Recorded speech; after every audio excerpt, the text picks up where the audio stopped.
Chapter 17 of The Science of Being Great by Wallace D. Wattles. This recording is in the public domain. More about thought. Give place here to some further consideration of thought.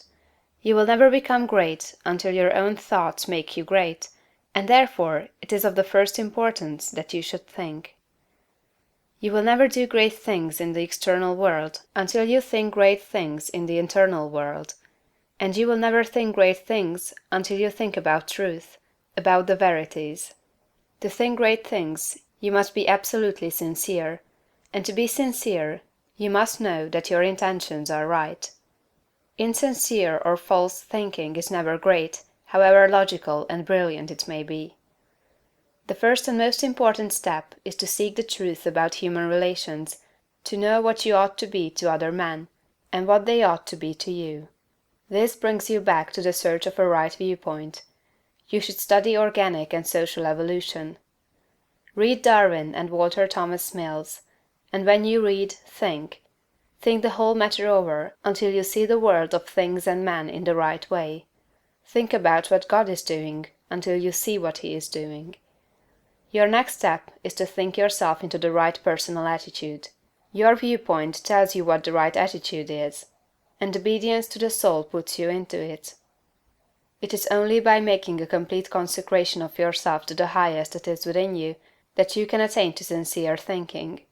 So long as you know you are selfish in your aims, or dishonest or crooked in any way in your intentions or practices, your thinking will be false, and your thoughts will have no power.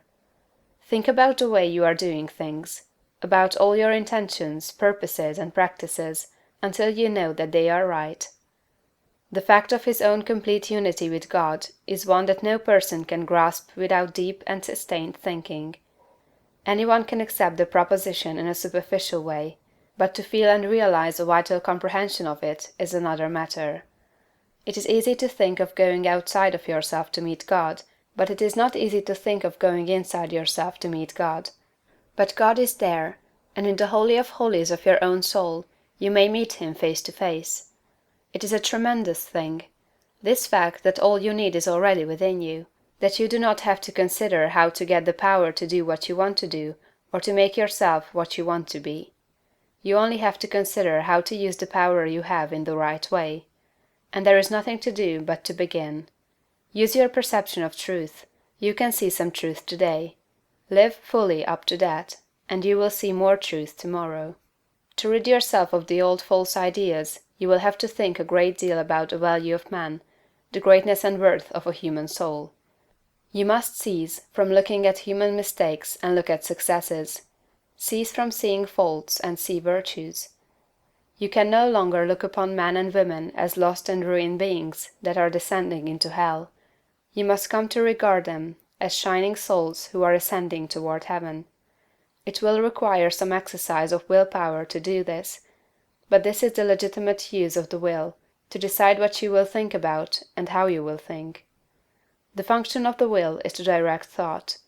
Think about the good side of man, the lovely, attractive part, and exert your will in refusing to think of anything else in connection with them.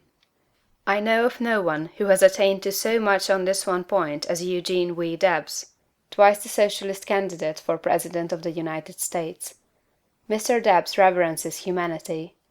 No appeal for help is ever made to him in vain. No one receives from him an unkind or censorious word.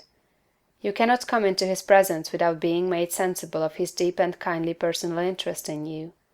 Every person, be he millionaire, grimy working man, or toil-worn woman, receives the radiant warmth of a brotherly affection that is sincere and true. No ragged child speaks to him on the street without receiving instant and tender recognition. Debs loves man.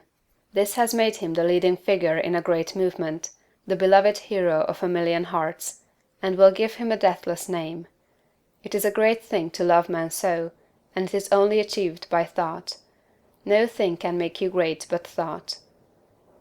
Quote, "You may divide thinkers into those who think for themselves and those who think through others. The latter are the rule, and the former the exception. The first are original thinkers in a double sense, and egoists in the noblest meaning of the word. Schopenhauer. Quote, "The key to every man is his thought.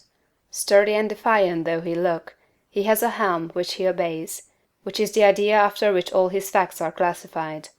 He can only be reformed by showing him a new idea which commands his own." Emerson.